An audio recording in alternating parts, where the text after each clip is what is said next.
this good? Yeah, good. Good. Good morning, everybody. I'm Kristi Noem, the United States Secretary of Homeland Security. And it's been about 7 months now since President Trump and his administration have been working to make America safe again.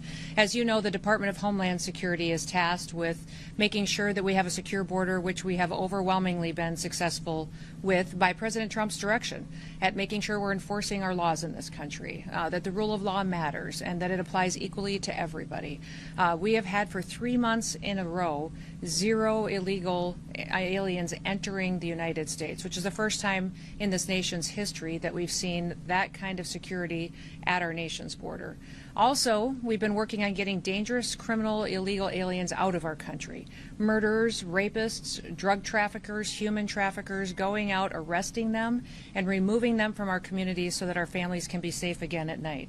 Our top priorities have been these 2 items: securing our borders and arresting dangerous criminals and removing them from our cities and our towns and our states across the country from coast to coast. Since President Trump has taken office, we have arrested hundreds of thousands of these illegal criminals. I'm here today because the elected leaders in this state of Illinois are ignoring the law. In fact, they're being obstructionists when it comes to getting dangerous criminals off of their streets. They are deciding that dangerous criminals that are murderers, rapists, money launderers, have committed assault, that are trafficking children, are more important than the families that live in the communities here. That includes Governor Pritzker, Mayor Johnson, and others who have worked so hard to protect these dangerous criminals. They'd rather be a sanctuary state and continue to put those individuals above American citizens who built this country, who've raised their families here for generations, and just want to be able to walk down the street safely at night and put their kids to bed and live a peaceful life. Today I'm highlighting 4 different examples of individuals that we've recently arrested here out of this office with the good work of ICE and our HSI officers that we've taken off the streets without the help of the governor or the mayor. Our federal officers have had to do this alone without their support, and these dangerous individuals are now no longer victimizing people because of the good work that we do. Hector Bonaparte is a 42-year-old illegal Mexican alien who had previously been convicted of predatory sexual criminal assault against a victim under the age of 13. We have Jarvin Flores Santos, who's a 40-year-old Honduras individual who was arrested back in 2020 the first time for aggravated criminal sexual abuse and attempted criminal sexual abuse of a minor under the age of 13 again.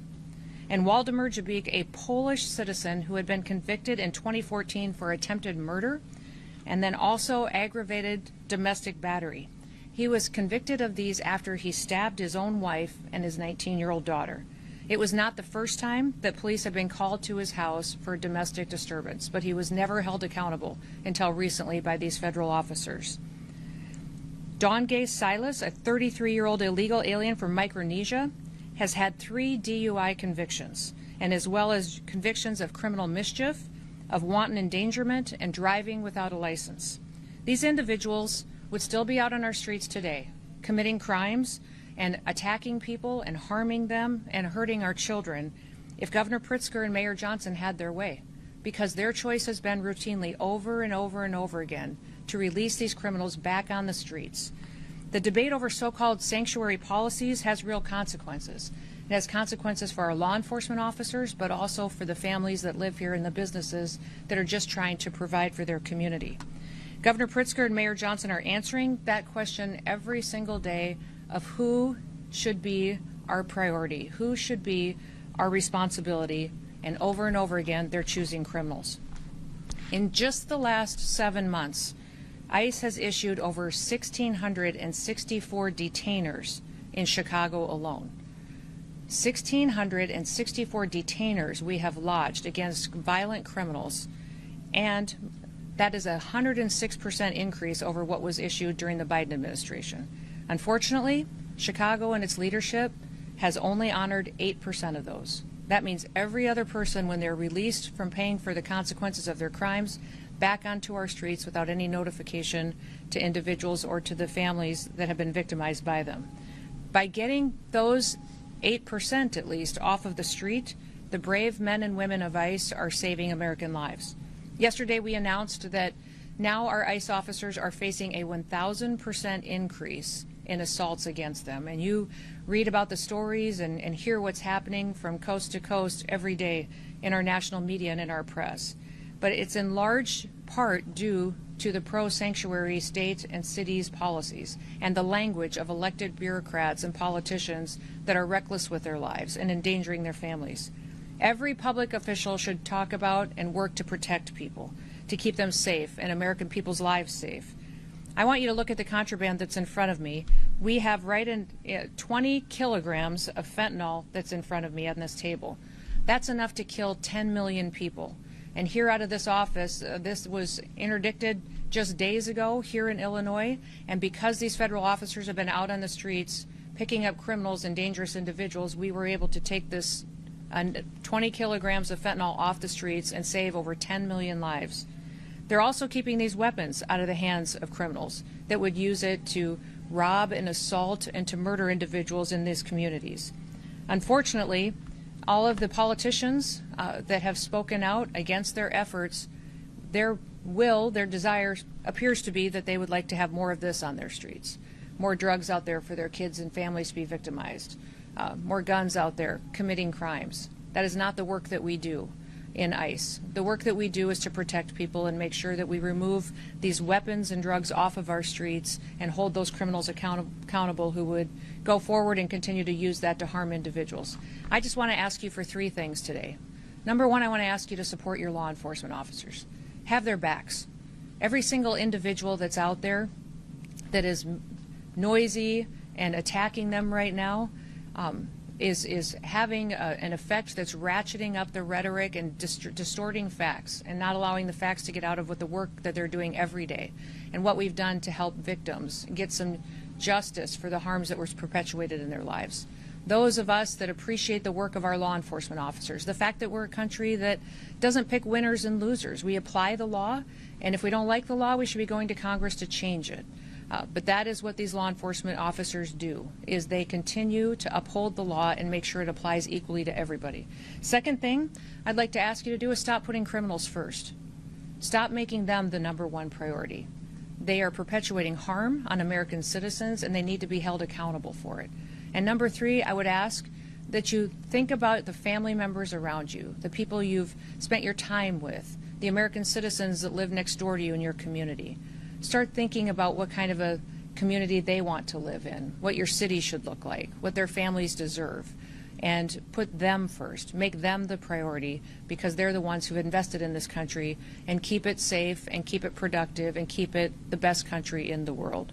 We'll never apologize here for protecting the American people, but we're going to continue to arrest dangerous criminal illegal aliens. We will defend the homeland. That's what ICE is doing, and I'm so proud to be able to walk with them and to lead with them while they fulfill this mission to really keep United States blessed far into the future. So with that, I'll open it up to any questions that you may have.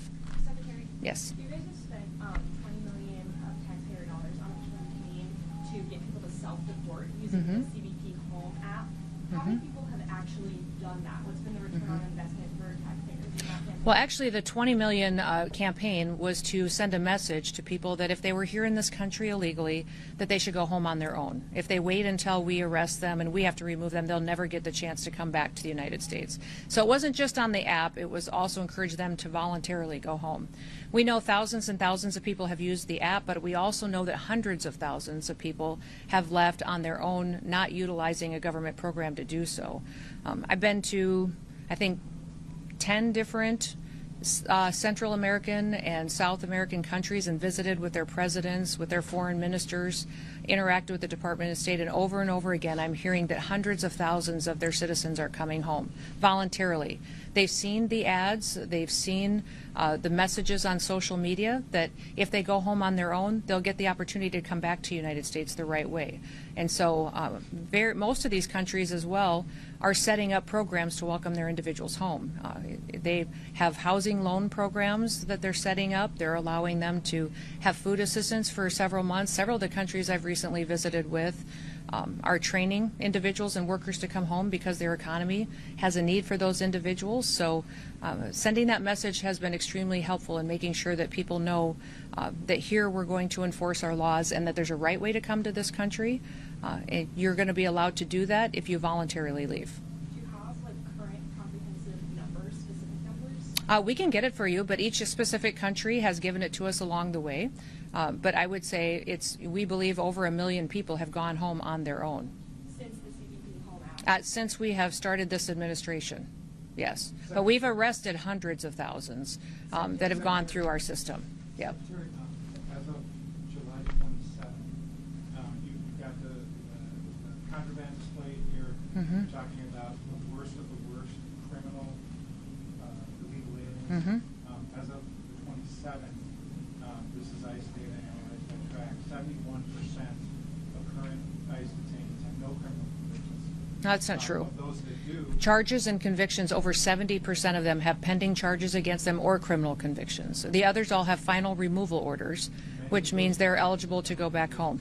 are for minor crimes. They're nonviolent crimes, and I'm just wondering, why are so many other people besides the worst of the worst getting swept up in this? Nobody's getting swept up. We're running targeted enforcement operations across the country and using our case files and our information to know who is a criminal in this country that needs to be removed and who has a final removal order. Nothing's changed.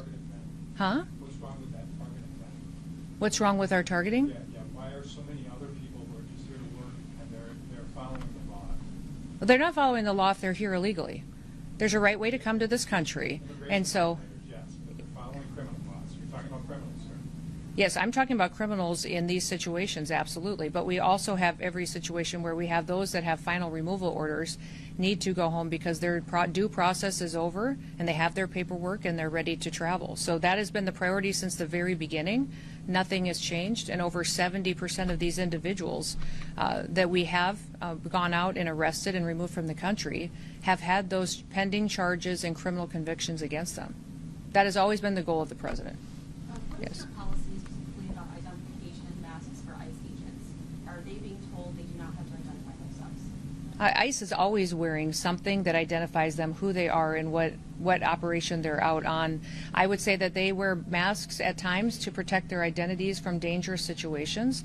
The leadership teams, we leave that up to them to discern what's necessary in certain situations. And with the rise in violence that we continue to see against these officers, with that 1,000% increase, it's making sure that they are safe while they do this job and that they get home to their families at night too is incredibly important. So it's your understanding they are identifying themselves? Yes, In some cases where they're not wearing identification? I would like to see that because they have identification, they have gone into situations, and when they have been out looking for these dangerous criminals and have been verbally identifying themselves, and if there is a mask required, it's for their safety because of the situation that they're encountering.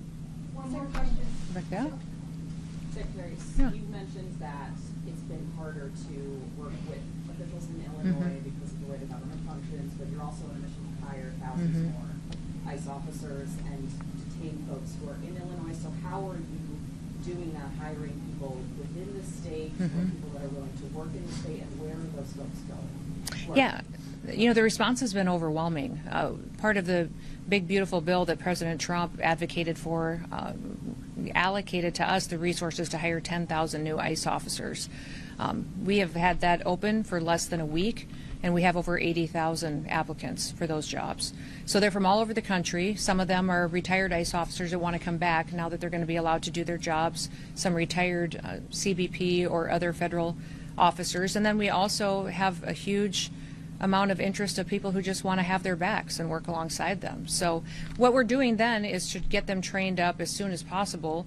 We'll be training them through our federal academy, but we're also going to stand up some pilot areas of where people can train closer to their homes. If we have a lot of officers that have signed up and have offers from the federal government, we may do a training right here closer to home so they're not away from their families for so long. So that's being worked out as we see where the final offers are coming from. Do you know how long that training will last? Because normally it was taking about a year, so how would you get those folks into Yeah, is that yeah. expedited? Yeah, it'll be within weeks because we're going to give them credit for what they already know. If they're former law enforcement, they already have training and certifications that we will honor and look at. They'll still go through testing. They'll still go through drug testing and physical tests and all of that. But we want to make sure that it's an expedited, where we check the box if they have the experience, then it helps us not keep them stalled out in an academy for weeks at a time.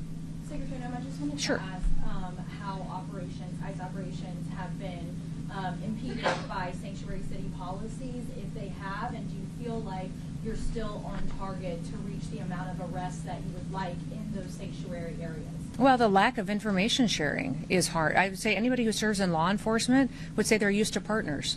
They're used to being able to call up a local law enforcement officer, a sheriff, a highway patrol officer, and say, hey, do you have any information on this individual that is a murderer that's been cited in your city? That's not happening in Illinois. And when we're calling on those most dangerous individuals, when they're being released from your prisons, they're not even letting us know, not honoring our detainers. When we lodge a detainer against someone, it's when you let that person out of jail who's been paying the consequences, let us know so that we can pick them up and get them out of the country. Illinois is not partnering with us on that, which is very, very difficult when we know that those dangerous criminals are going to run free. And many times we go into situations where we don't necessarily have the law enforcement to play a backup role. There are times where we bring more individuals in, more federal officers, because we believe we need to do that for security reasons. So we have great partnerships across the country, over 800 of them, with state and local law enforcement. In other states, we wish we had that here. We wish we could build those partnerships. We're going to keep plugging away, and for us, it's about getting dangerous people off the streets. So our target is to get dangerous people off the streets. Last question back there. Can you give us some clarity on what 15-year-olds might do in ICE? Can they be URO officers? And if so, do you have any concerns about that, how highly stressed that position is? And on the other end of age limits, why do you think someone in their 40s or 50s can do this job instead of the previous age gap? Oh, I think us opening up the age requirement is wonderful for people to have opportunities that they've always wanted. So many people were forced to retire from law enforcement at a young age because of that arbitrary deadline, and now they'll be able to come back and serve a few more years if they'd like to, provide for their families, and then help on the mission of making America safe again. 18-year-olds can come and sign up and help us with processing and paperwork while they train and they get the experience. They can walk alongside our officers. They will all be as fully trained as any full-time officer before they're put in a situation that might require more of them. So we want everybody to be at the same level of skill set and knowledge when they're out doing an enforcement role out on the job. Anything else? Yeah, I don't expect you to know the details of every specific case, so I wanted to give you a little context that calls for a broader answer on the question. About 4 months ago, I publicized the arrest of 2 men said to be responsible for a mass shooting in Chicago. Your agency named them, and it got a lot of coverage. However, they have still not been charged in that mass shooting. So my question is whether it's people sent to prison in El Salvador or 2 men accused here in Chicago of a mass shooting, is it responsible for ICE to publicly accuse people of violent crimes before they've been charged? Well, we follow cases and prosecute cases and turn them over for prosecution just like any other law enforcement agency does. So when we sweep up somebody who's committed an act of violence like that and turn it over, that is public information that is out there. And people need to know who is perpetuating these crimes, and we continue building cases then on who they're affiliated with. Is there further dangers? Our investigators are some of the best in the country that are out there making sure that not only is that person now incarcerated, but who were they affiliated with that could be another danger that we need to continue to look at. So even if they haven't been officially charged? I would say we follow the exact same process every federal agency does, every state agency does for law enforcement. So we have not changed our methods or how we handle cases or how we even communicate about them than we have since the very beginning, or how the Biden administration did, or the Obama administration. We do it exactly the same. What I wish is you guys would talk about the victims more. How many people were shot in that mass shooting? How many people were victimized? How are their families doing? You all spend so much time talking about the poor justice for these criminals that are harming individuals every single day, and you don't even think twice to go talk to a mom who's now lived for a year and a half without her daughter. Go talk to somebody and see how they're doing, trying to get their kids to school, not sure if they're safe. So I would encourage you to remember that there's always victims in these situations, and many times you're focusing on the one who made them a victim. Thank you. You guys have a good day.